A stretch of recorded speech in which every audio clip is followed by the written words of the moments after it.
Hello tout le monde, j'espère que vous allez bien, on se retrouve dans une nouvelle vidéo que je suis super excitée de vous faire puisque c'est un book haul, c'est mon book haul du mois de mai.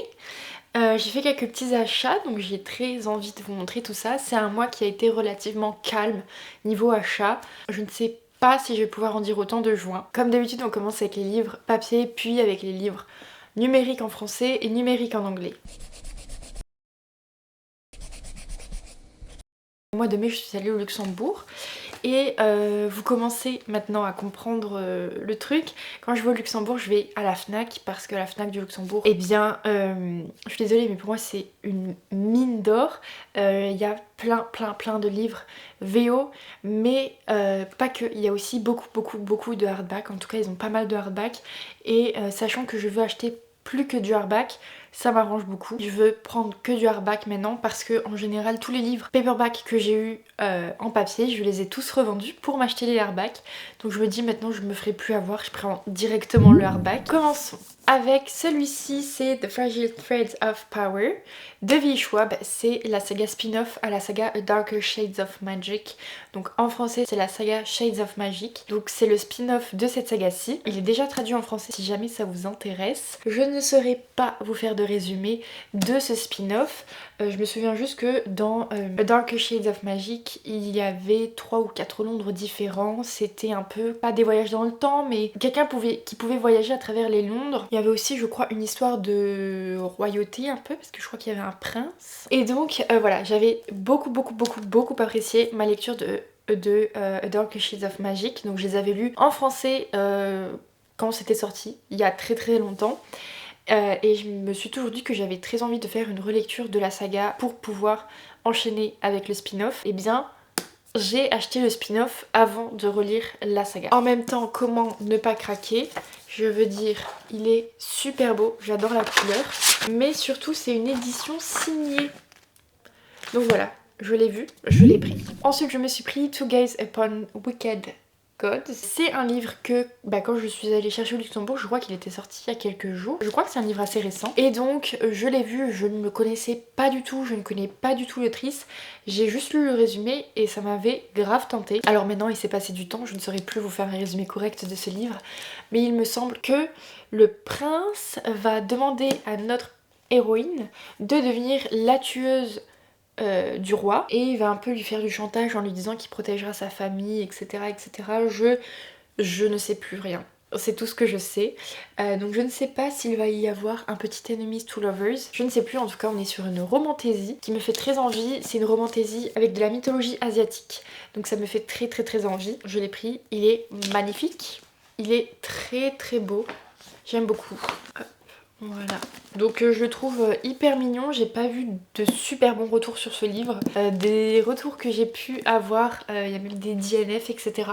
Donc écoutez, on verra bien ce que ça donne, en tout cas moi il me fait trop envie. Ensuite, dans ma folie du Luxembourg, le dernier livre que je me suis pris, c'est celui-ci, c'est In These Hallowed Halls. Vous pouvez retrouver normalement mon vlog lecture sur la chaîne, puisque je l'ai déjà lu. C'est un recueil de nouvelles sur le genre du Dark Academia. Donc il y a pas mal de noms assez connus, notamment Olivia Blake, Emily Rio et d'autres que je ne connaissais pas et que je suis hyper ravie d'avoir découvert en fait, parce que j'ai pu lire des nouvelles qui m'ont énormément plu. Pourtant je suis pas du tout nouvelle de base, mais je me suis dit que pour s'introduire au genre du Dark Academia, c'était mieux peut-être des courtes nouvelles pour un peu connaître les bases, les codes du style. Et donc du coup celui-ci il l'a super bien fait. J'ai passé un agréable moment, même si le livre il m'a pris littéralement un mois de lecture, malheureusement, parce que c'est pas une histoire dans laquelle j'avais envie de retourner, vu que c'était à chaque fois des nouvelles. Donc voilà, mais il était super sympa, je vous le recommande beaucoup pour découvrir le style du Dark Academia.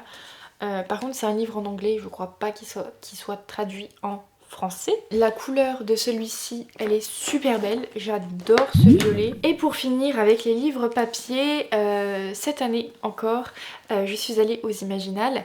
Et comme chaque année, j'aime revenir avec un livre que j'ai trouvé là-haut, que je me suis fait dédicacer. Et je me suis pris Les Sœurs Wickwood de Ludivine Irola. C'est un livre que j'ai beaucoup vu passer sur Instagram, sur Booktube, partout sur la sphère littéraire. Mais pour je ne sais quelle raison, je ne l'ai jamais acheté. Pourtant ça fait un petit moment, je pense que maintenant qu'il est sorti. Attendez. février 2024. Ça fait déjà quelques mois et pourtant bah je sais pas, je l'ai pas pris et là j'ai vu l'autrice, elle était trop chou, elle était trop belle, elle était vraiment, c'est un trop bon souvenir. On a pu parler un petit peu avec l'autrice et elle m'a donné trop envie d'acheter son livre. La couverture de Charlie Bowater, vraiment elle attire l'œil, n'est-ce pas? Donc voilà, la couverture elle est trop belle, l'histoire elle me fait très envie. C'est un peu un style gothique dans un manoir, qu'il y a un fantôme, des sœurs maudites et je n'en sais pas plus malheureusement. Donc je me suis pris la version hardback avec le beau jaspage, donc voilà, j'ai très hâte de le découvrir. C'est un livre, il est super aéré et donc j'ai très envie de le découvrir. Je ne sais pas si j'attends l'arrivée de l'automne pour le commencer ou pas. Donc écoutez, à voir s'il va traîner un petit peu dans ma pile à lire parce qu'il a vraiment l'air trop bien. Super bon souvenir des Imaginales.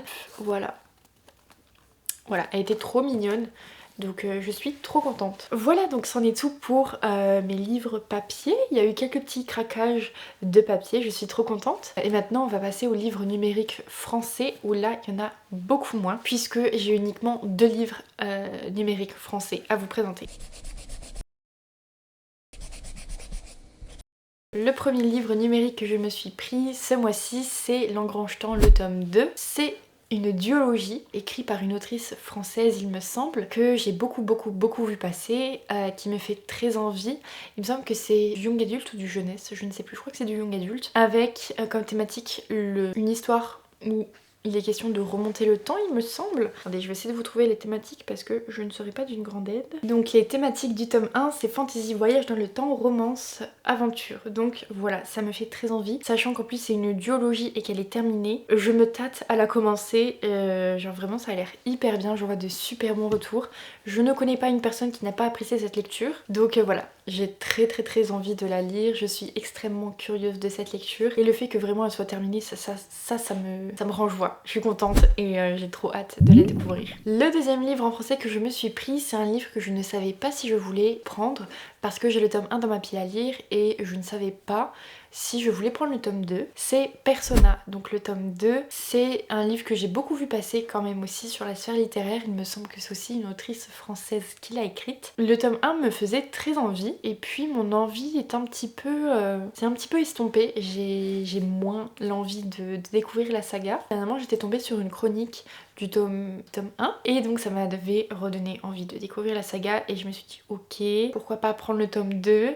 Je sais c'est une erreur. Que voulez-vous, je n'y peux rien. J'ai besoin d'avoir tous les livres d'une saga avant de me lancer dans cette saga parce que sinon, je sais pas, je suis frustrée alors qu'en plus je lis que en numérique donc littéralement ça ne me coûte à rien d'attendre de finir le livre pour l'acheter directement après parce que j'ai pas besoin de me rendre jusqu'en librairie, attendre que le livre soit commandé, genre vraiment je l'ai juste sur liseuse. Mais en fait non, il faut qu'il soit dans ma pile à lire parce que sinon je ne me sens pas bien. Et donc les thématiques du tome 1 c'est don, pouvoir, non-binarité, amitié, discrimination. Les thématiques du tome 2 on est sur fantasy, politique, young adulte, famille, religion. Donc voilà, ça me fait envie même si j'ai peur de me lancer dans cette saga, mais je vais essayer, voilà. J'y vais sans a priori, je la lirai et je me ferai mon propre avis dessus. Je ne sais pas si c'est une duologie. Ça m'arrangerait que ce soit une duologie parce que du coup ça voudrait dire que je le sortirai plus rapidement de ma pile à lire. Parce que si c'est une saga pas terminée, ben, je vais vouloir attendre que la saga soit terminée avant de la commencer. Donc il faudrait que je fasse mes petites recherches avant de me lancer dans cette lecture. Mais voilà, finalement j'ai craqué, je me suis pris le tome 2, je me suis dit allez zou, on est parti.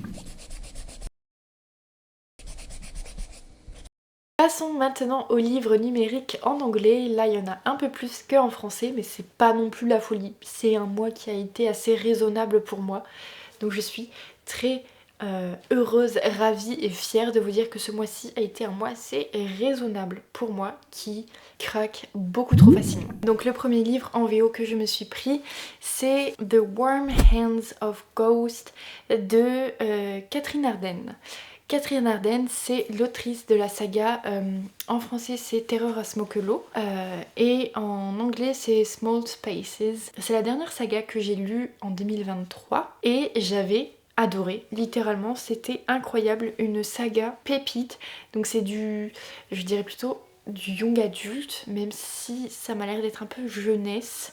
Je dirais plutôt du young adulte parce que littéralement j'ai eu peur en lisant la saga et donc du coup après avoir lu cette saga je me suis dit que j'avais très envie de découvrir les autres écrits de cette autrice et il me semble que celui-ci c'est son dernier, février 2024, c'est ça, donc c'est le dernier qu'elle a écrit. Et donc les thématiques c'est Première Guerre mondiale, guerre, musique, fantasy, diable. Moi j'avoue que je me suis laissée tenter, j'ai vu que c'était le dernier livre de l'autrice, d'un petit tria Ghost, je ne sais pas. Moi il m'a beaucoup parlé, je n'ai vu aucun retour sur ce livre. Donc écoutez, ça va être la surprise pour moi de le découvrir. Donc je ne sais même pas si c'est une saga puisqu'il est sorti littéralement cette année. Je pense qu'il peut être tellement bien. J'avais trop aimé La Plume de Catherine Dardenne. Je pense que celui-ci c'est peut-être un livre un peu plus adulte que la saga Terreur à Smokelot.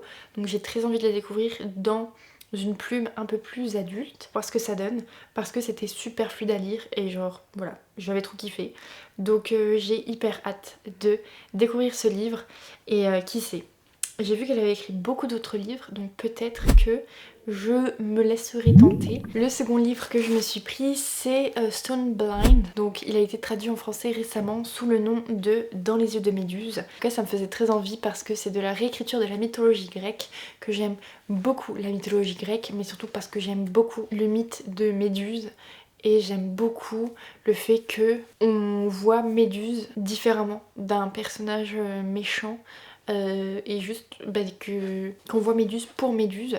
Et donc voilà, je suis trop contente de m'être procuré ce livre parce que j'ai vraiment hâte de voir ce que ça peut donner. Voilà, j'aime trop les réécritures de contes, j'aime beaucoup le personnage de Méduse et la mythologie grecque et donc je n'ai qu'une hâte de découvrir ce livre. En plus, comme il a été traduit en français récemment, je l'ai pas mal vu tourner et j'avoue que les retours que j'ai vus dessus sont super élogieux et très positifs, donc ça me conforte dans l'idée de découvrir ce livre. Alors là je crois que c'est un one shot donc je n'ai pas d'excuses mais voilà, ça me fait trop envie. J'ai vraiment envie de découvrir ce livre et donc voilà, j'espère que ça sera chose faite rapidement. En plus pour cet été, genre vraiment je pense que ça peut être trop bien. L'avant-dernier livre que je me suis pris c'est Butcher and Blackbird. C'est une saga qui a été... Enfin, une saga. C'est une saga qui sort actuellement en anglais. Le tome 1 a été traduit en français très récemment, je crois en juin. Et le tome 2 est prévu... Enfin, la traduction du tome 2 est prévue en octobre. C'est un livre qui me fait très envie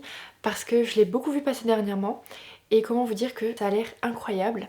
Alors il me semble que c'est une trilogie, que le tome 3 n'est pas encore sorti mais qu'il est prévu. Je me souviens plus trop bien, mais il me semble qu'on va suivre un couple de tueurs en série, ou un couple de tueurs. Et en fait eux, ce qu'ils vont faire c'est qu'ils vont tuer les criminels.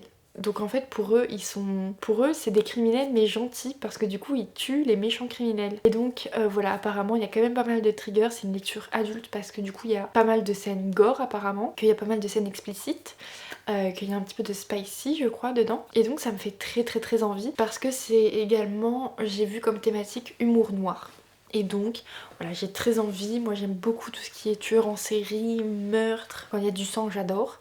Donc je me suis dit que ça pouvait que me plaire. Et je sais pas, en tout cas je vois que des super bons retours sur cette lecture, donc je me dis que ça ne peut que le faire avec moi, ça me fait littéralement trop envie. Et je pense que c'est une trop bonne saga à lire, genre septembre, octobre, je pense que ça va trop bien dans le mood. Et voilà, ça me fait super envie. Et le tome 2, je crois qu'il est sorti au mois de juin, donc il va falloir que je me le prenne. Et pour finir, je me suis pris 2 livres d'une même saga. Je l'ai découverte très récemment. C'est My Dark Romeo de L.J. Chen et d'une autre autrice que je n'arrive pas à prononcer le nom, Parker S. Huntington. Donc c'est ces 2 autrices qui ont écrit My Dark Romeo, qui est un livre qui est traduit en français en juin. Et en fait, je me suis rendu compte de cette sortie quand j'ai préparé ma vidéo des sorties littéraires. J'ai vu ce livre et je me suis dit tiens, un nouveau roman de L.J. Chen, en plus une réécriture de Roméo, comment je ne l'ai pas vu en VO. Je ne sais pas comment c'est possible, mais je ne l'ai vu nulle part et je le vois uniquement récemment quoi, depuis qu'il est sorti en VF. Et donc je me suis pris le tome 1 et le tome 2 parce que du coup il y a aussi un tome 2, c'est My Dark Desire. Donc là je ne sais pas si c'est une saga qui se suit avec une ligne conductrice ou si c'est sur d'autres personnages à chaque fois. Donc là on est sur mariage arrangé, réécriture, Roméo et Juliette, Enemies to Lovers, proximité forcée, tout pour me plaire, sachant que en plus L.J. Chen est assez reconnue dans les livres de New Romance. Il y a sa saga Vicious, je crois, que j'ai dans ma pile à lire depuis beaucoup trop longtemps, que je n'ai jamais lu. Et en fait je crois que je n'ai jamais lu aucun livre de Ellie Chen, pourtant je la vois passer littéralement partout, tout le monde avoir des super bons retours sur ses livres, mais je ne l'ai jamais découverte. Et Parker S. Huntington, je ne la connaissais pas du tout. J'ai très envie de découvrir ce livre parce que j'aime beaucoup. La réécriture de contes de Roméo et Juliette, ça me fait super envie. Un petit Enemies to Lovers, ça me vend du rêve.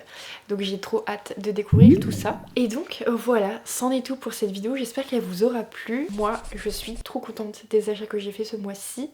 Et les achats que je n'ai pas fait du coup parce que j'ai quand même été raisonnable ce mois-ci, je trouve. N'hésitez pas à me mettre en commentaire vos derniers achats aussi, comme ça on peut en discuter en commentaire. Moi je fais plein de gros bisous et puis je vous dis à très bientôt, bye.